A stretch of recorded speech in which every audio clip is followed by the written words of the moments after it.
I'm Katie Holloway. I'm Mark Bentham. And I'm Graham Nichols, full of joy. And you're listening to Ordinary. How are you both? Are you both joyful today? So. Yeah, kind of. I'm a bit cold, to be honest. It's in the part of the world where we are at the moment, it has been snowing, and never snows in Hayward's Heath. I actually busted my windscreen on a car, and so someone's coming to fix it. So I had to go and defrost it, and just got cold clearing it off. Oh yeah, it's not very joyful. Yeah. Does the snow make you joyful, Mark? I love snow. I thought you would. Love it. I do like snow myself. Sorry, I was a bit. I must say, I took a little bit of time out to go sledging in the cemetery of all places with the kids on the way home from school. I saw you on the way back from that. It was very fun. Very fun. A little bit scary. But you busted me because I told my kids there was definitely not enough snow to go sledging. We absolutely could not do it, no way. And then I saw you coming back. It was marginal, to be fair, but in the cemetery there's lots of sort of paths, tarmac paths that then had snow on, but they're not cleared because obviously you don't really clear a cemetery, so they had little bits of snow left on them. And one of them's quite steep, the one that goes right down to the bottom. You can get up to reasonable speed. Oh, nice. Well, that's good to know. Yeah, it's probably some kind of sacrilege sledging in a cemetery, but we weren't sledging on the graves. It was only down the paths. Oh, that's very good of you. It reminds me of Anne of Green Gables and the sort of family that live next to the graveyard, and the kids always get told off because they're playing there too cheerfully and things.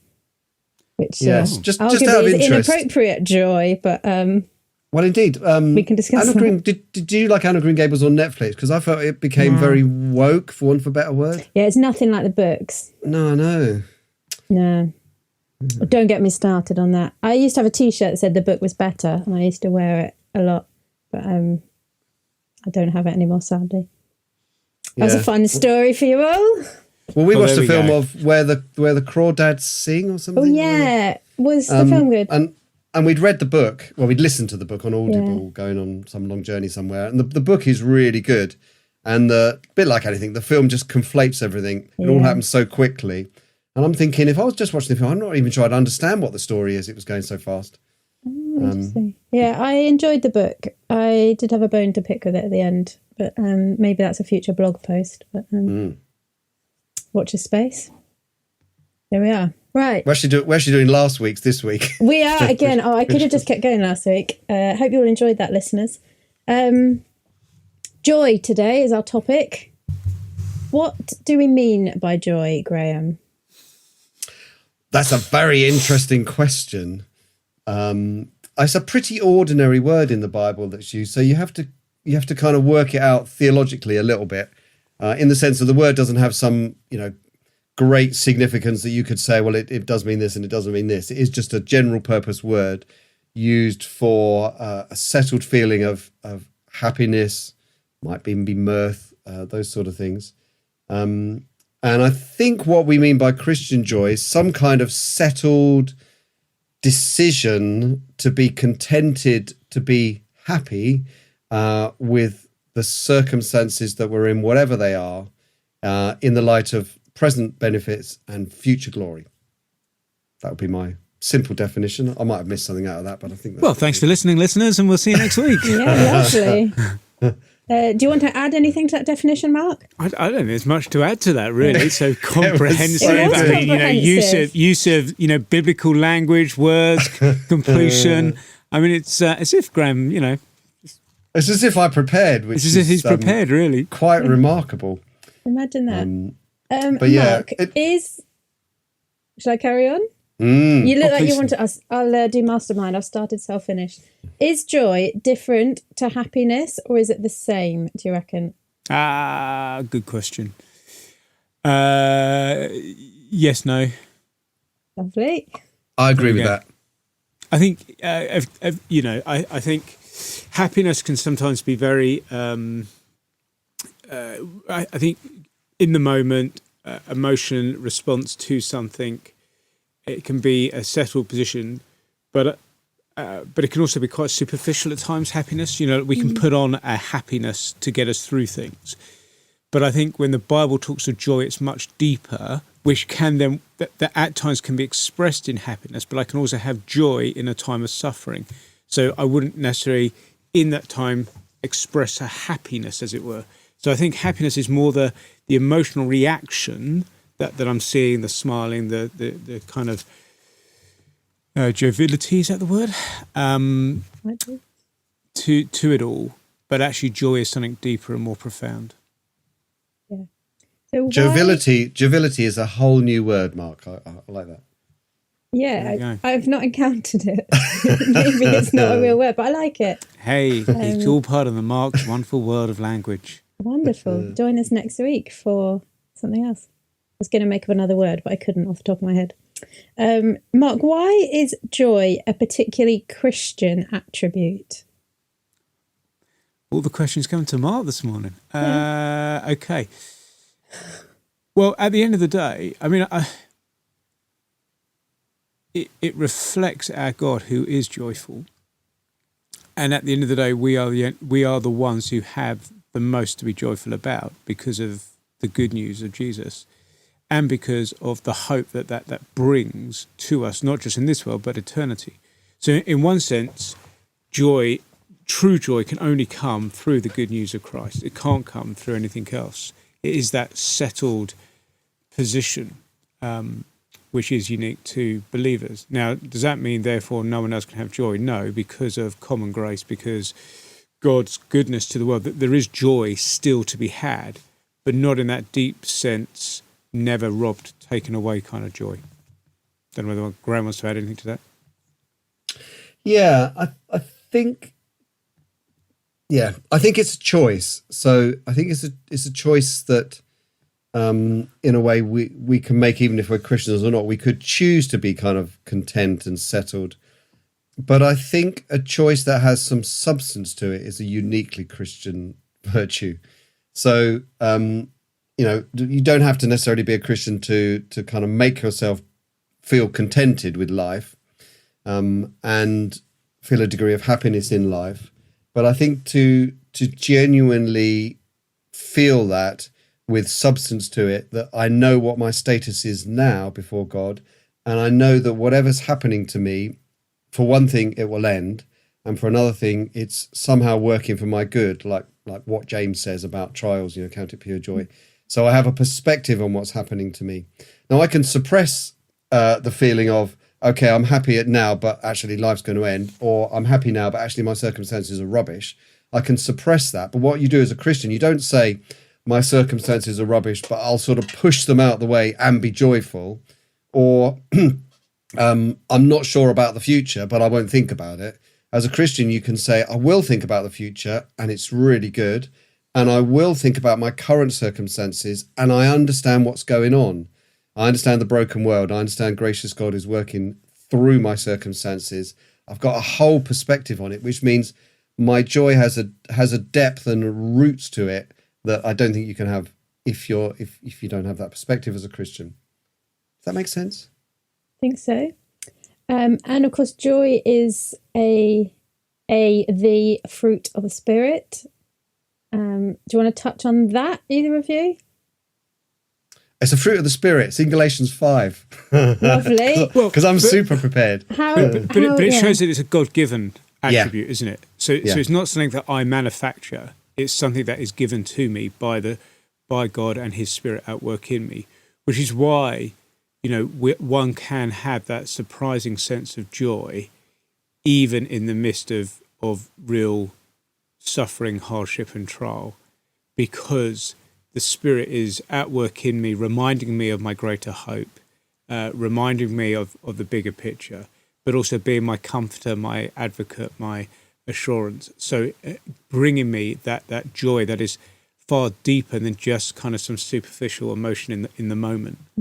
It's like a lot of things, though, in that it's both a decision and it's a spiritual prompting.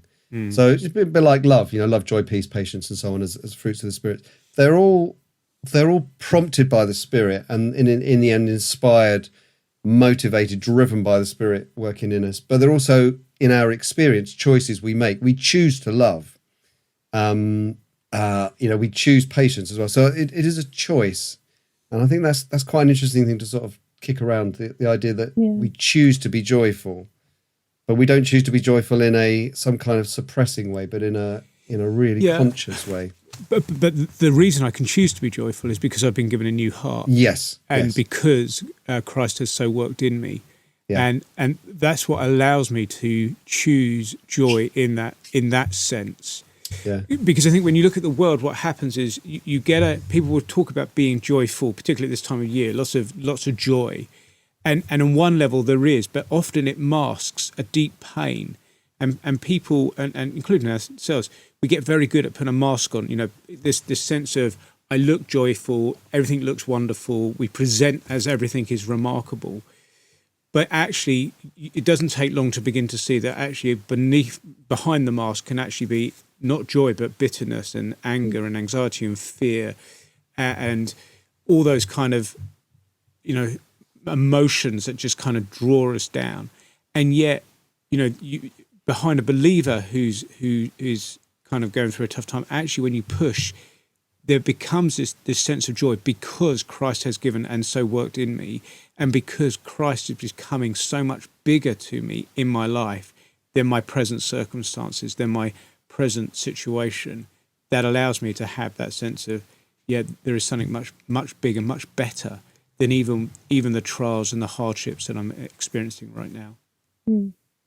Do you think then the world around us, the culture around us, are using the word joy wrongly?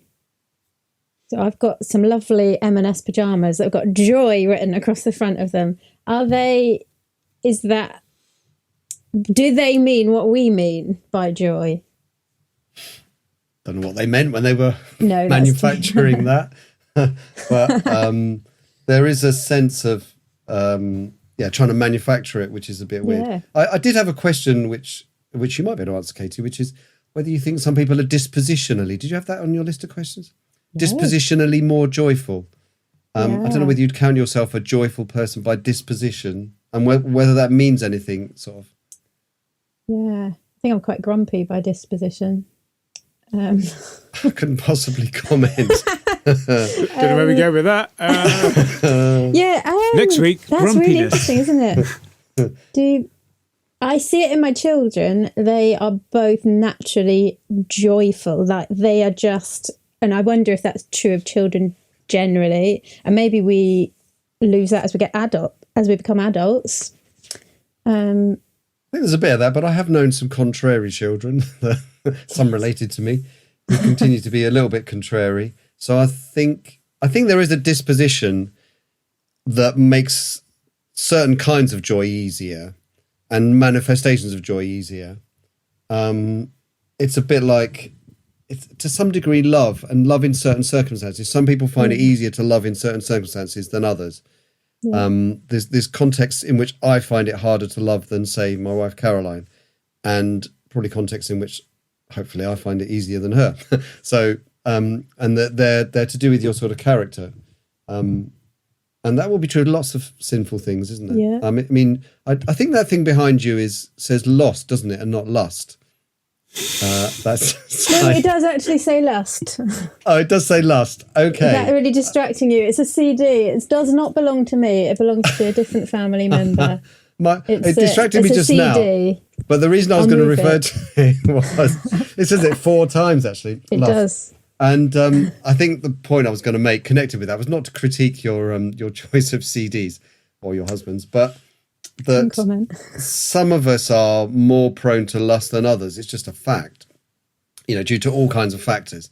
But you can't say, well, that means, some of us are less guilty, as it were. It's some things you have to work harder on. So some people find it easier to get into that disposition of joy, connecting with the gospel. Some find it a bit harder, and we have to work harder at it, like we have to work hard at some other prevailing sins. That was a very long-winded way using your CD as an illustration, but some things are harder than others for us. I think some people just find it easier, don't they? Mark is particularly a cheerful character. I was going to just say, are we in danger, though, of confusing cheeriness and joy? Because I've known Christians, I think particularly some older Christians, who have gone through various trials and they have this kind of solemn joy. Like you can kind of see that they are joyful, but they're not necessarily joyful in the way my children are on a snowy morning. I think that's true. But some of us are grumpy as well. Well, That's I mean, true. I think it is. It's really helpful, isn't it? Because we're fleshing out what it is. Because I wouldn't want to start to. So I think disposition is right. People do have just how they come across, which is a cheerfulness, a happiness, a joyfulness. And there is joy in the world because we're made in the image of God, and there is common grace. So people will be joyful, and it is right to be joyful at things, isn't it? I am to have joy in just as, even taking joy in the snow. In one sense, if I'm thinking about it rightly, is because there's a deeper joy in the Creator who creates such magnificent, marvelous things that each snowflake is different. There is a joy there. It is right that I'm joyful at the birth of a child or a grandchild. There is joy that the world experiences and knows because they are made in the image of God. And I think there will be those who express that dispositionally in very different ways. So there will be those who, there are folks, who, if you looked at them, you'd think that they're just not joyful at the birth of, the grandchild, and they just look, and there are others who kind of go to the absolute kind of craziness. And, like everything is, 1,000 balloons are sent around, like it just goes wild. But actually the joy sense, there's still joy in both. It's just expressed differently, which is that cheerfulness, happiness. That's the disposition of the character. Where it then moves, I think, into the spiritual world, into the Christian, is that deep contentment that you're speaking about, that you often see in older saints who have grown to realise that their joy is not rooted in experiences and circumstances and events, but actually in something far greater and bigger. And that joy then becomes not necessarily seen through a disposition that is always kind of going wild, but there is something about them. It's not that they solemn. It's not that they're expressing it in a cheerfulness, but you can see that there is something joyful about them. They're not grumpy. They're not bitter. They're not kind of. They can see joy in the little things, in the ordinary, because of this bigger view of who God is and the extraordinary. And I think that's the difference. Yeah. What can we do? I was going to say, that made me think about the fact that you said your children are more joyful. I think it does get harder. I'm not quite at this stage of, having gone post retirement and feeling everything in my life is sort of drifting away. But I'm a bit older than you two, and I think it does become more of a choice you have to make the older you get, because there are, just broadly speaking in life, there are more things to be less joyful about. There's more things that take away your joy if you're basing it in circumstances the older you get. Because yes, there is children and then maybe great grandchildren who come along, and lots of joy in that, and pleasure in the ordinary. But in terms of just getting around every day, when you get into the 80s and 90s, it gets harder. Mm-hmm. And there's lots of aches and pains and tiredness and maybe disappointment of lots of relatives dying and all those sort of things. So you do kind of get everything stripped away, don't you? That means that you either become a little bit grumpy, even though you don't lose your faith, but you become a little bit embittered, or you become particularly outstanding in your joy because it's not really rooted in your immediate circumstances anymore. But I think it's kind of all what you just said already, really. But I was just but what you're expressing, I think, is the picture of Ecclesiastes, isn't it? Is actually what we begin to see is the meaningless of life. Yeah. That actually a child doesn't necessarily get. So they just see the wonder and the joy. They see snow and they just think brilliant. But for older, you start to see the meaningless of it, or you think, well, it looks nice, but then you start to see but then it melts. It gets icy. I can't drive. I can't get to work. Everything just becomes harder because of the snow. Yeah. And I think that sense of meaningless of life just becomes more apparent the older I get. I'm still doing the same old jobs. Each day just becomes the same in one level, isn't it? I get up, make breakfast, you sort the kids, you take them to school, you come, you go to work, you come home, you do it all again, you go to bed, you do it again. It's just repetitive, which becomes joyless, which is why, of course, I think the world then seeks to find joy by doing things like drinking alcohol, because what happens, it numbs and it brings an experience often for many of joy, of happiness, as they suppress the sense of meaningless and despair of life, because we want the joy, but it becomes this temporary feeling that I'm just trying to numb or run away from, which is why we try and explode into comfort and watching Netflix movies, because we hope it will bring me some joy from the numbness of the meaningless of life, which is what the Bible describes because of sin and because of the fallenness and the brokenness. But actually, that's where the deep-rootedness of the joy that we started with begins to transform even the meaninglessness of life, because suddenly it has meaning. Yeah. So what can we do then to cultivate that kind of joy? Was that a question for me? Because my headphones just cut off for a moment, so I missed the first part of the sentence. I think it was aimed at either of us, but you can answer. No, I think you should answer because you would have heard the question. Well, Katie can repeat the question. All right, I'll nominate you, Graham. What can we do to cultivate that kind of joy? I have no idea. I've thought about it a little bit. I think if it's about understanding our present status and our future glory, and then putting that in the light of all that, it must be, I know it sounds really dull in one sense and predictable, but reading the Bible, praying, meditating on God's word must help us be joyful. Because it's only really by reading the Bible and thinking about it that we can have a perspective on what's happening now. And it's only by reading the Bible and reflecting on it that we can be clear about what's going to happen in the future.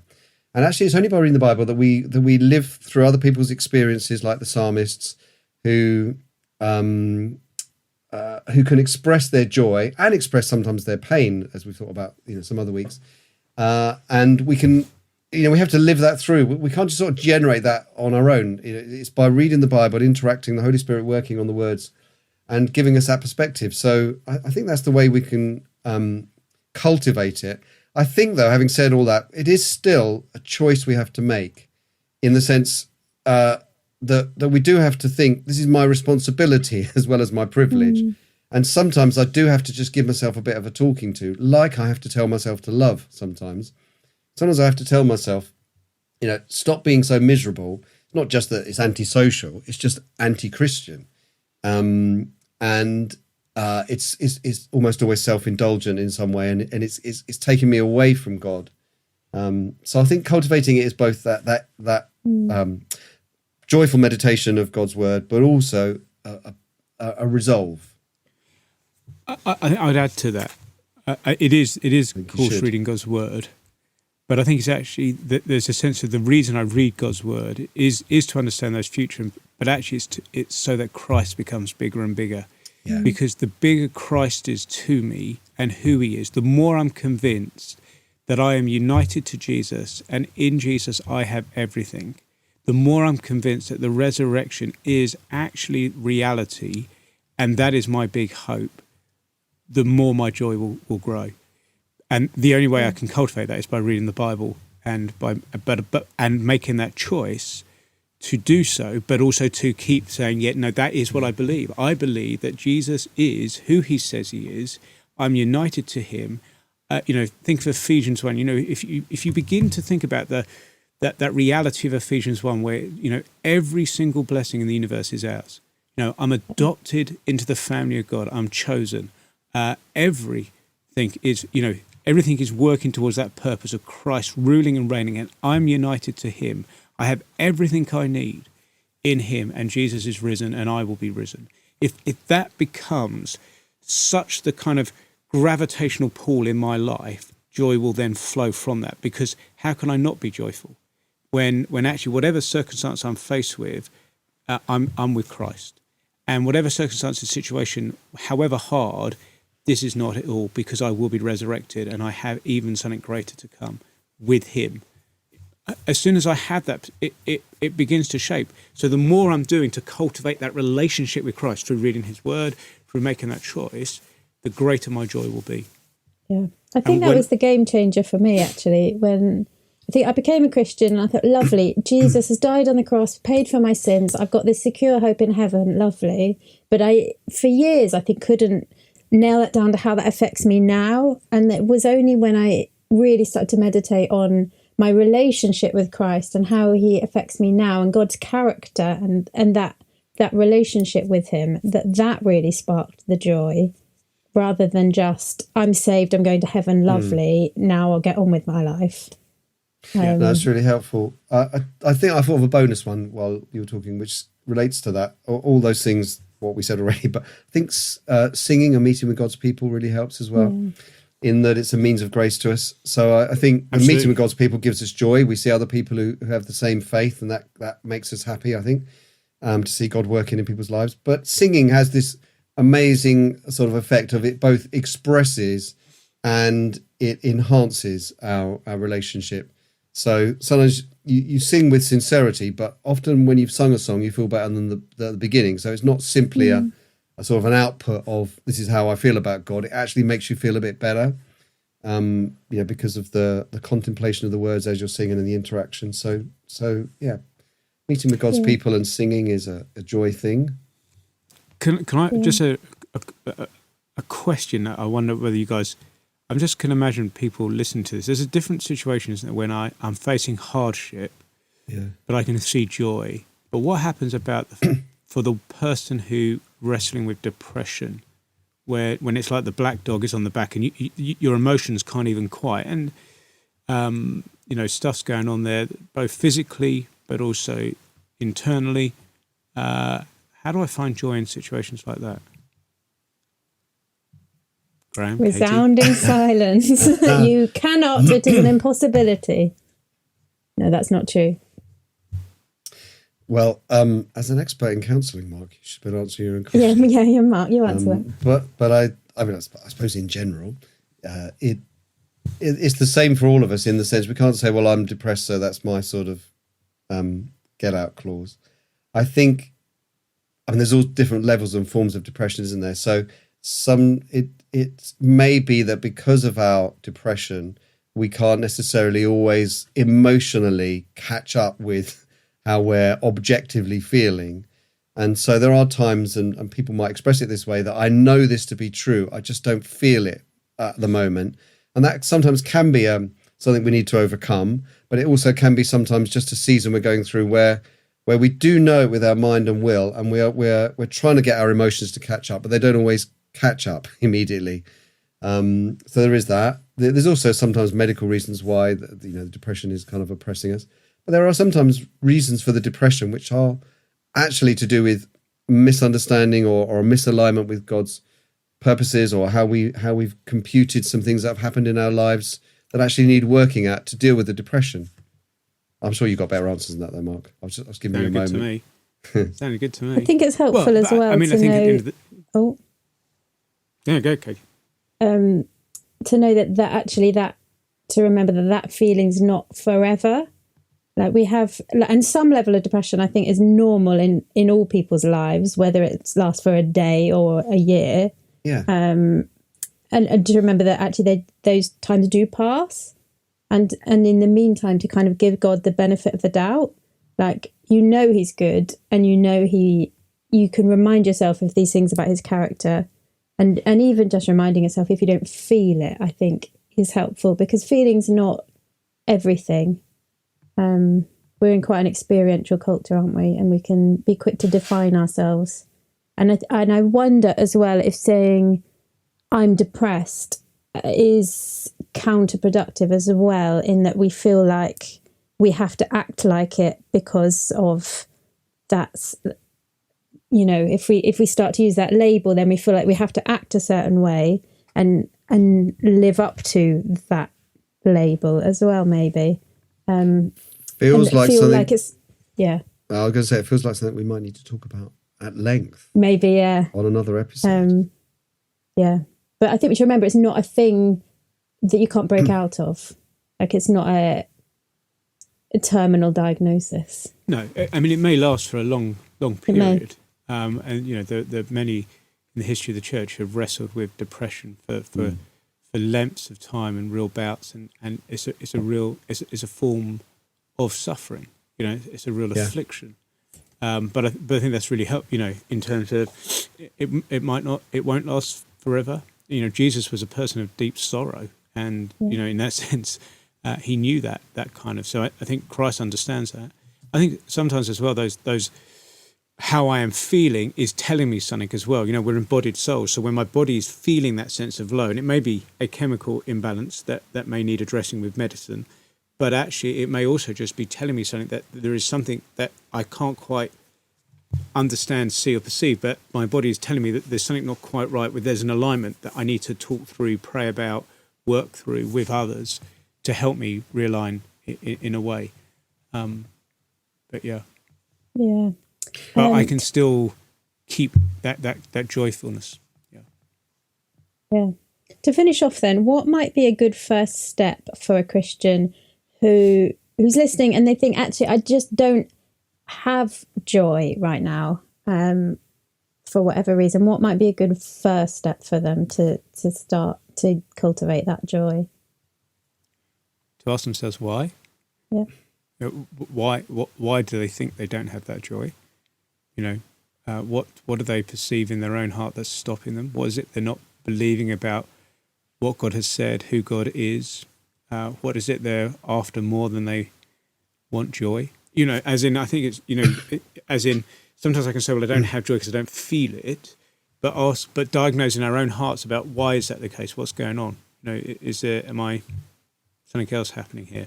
Have I just misunderstood something? Talk with someone. I would actually, if someone was really feeling that sense, I would say go and have a chat with someone and get them to just help you, because sometimes it's just a misunderstanding. Sometimes I'm seeking a feeling that I don't get, and then go to what Graham says next. Yeah. I don't know whether it's a bit boring, but you might make a list. You might say, let's kind of think about some things in my present experience to give thanks to God for, and that should bring me joy. And maybe some things about my future hope. I would encourage them to meet with God's people, pray and sing, which brings us joy. I just Googled a William Cooper hymn, because he suffered with depression, and I was reminded about him struggling with joy. And I can't read out the whole hymn, but he talks about sometimes the light surprises the Christian while he sings. It is the Lord who rises with healing on his wings. So it's basically a hymn that's saying sometimes I'm singing and it cheers me up. And this is someone who actually suffered with depression deeply, and says singing songs with other Christians cheers me up, and contemplating God's common grace. The hymn goes on to talk about that, and he kind of lists the spiritual benefits and the present benefits and the snow and the rain and all those kind of in life temporary benefits as well, to tune his heart. So I think we need to do that sometimes, have a bit of a list. And he also had a very good friend who reminded him and pointed him in Christ, in John Newton. Yeah, who kept trying to, who helped him, walked with him through those wrestles. But I think the next step is also just taking a chapter of Bible like Ephesians 1, and just kind of meditating on what God has said that is true of the believer, and asking the Lord in that sense, it's a spiritual gift, to give them the joy that seems to be missing. And it may be that actually I need to confess my sin. I may need to actually just say, I'm sorry for not being joyful. I'm sorry that actually I am not joyful in what you have done for me, and that I'm lacking in that, and repent of that, and asking the Lord to that actually my heart might be so stirred by the great news of his salvation, particularly at this time of year, that my heart would be more joyful in what is reality and not in what the world offers.